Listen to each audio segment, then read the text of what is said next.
Hello everybody, I'm Aaron and this is Appalachian Eclectic, and in this video you're going to see me make this bowl from a piece of the rubbish left over, the destruction left over by Hurricane Helen.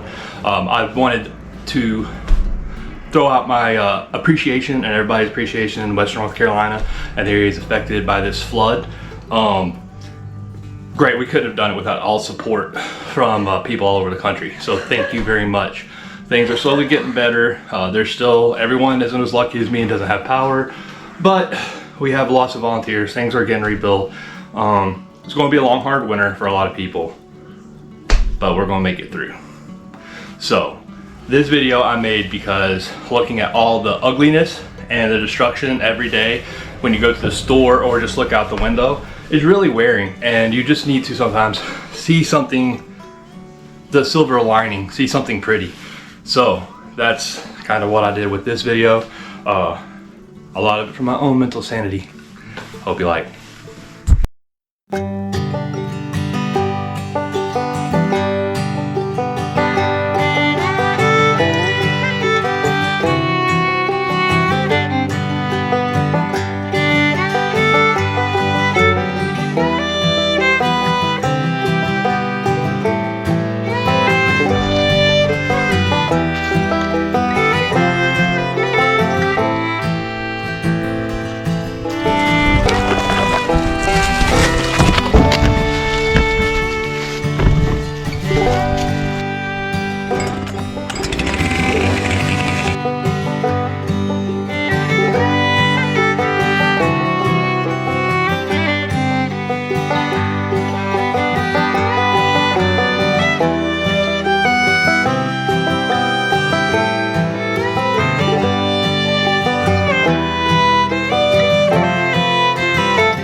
bye.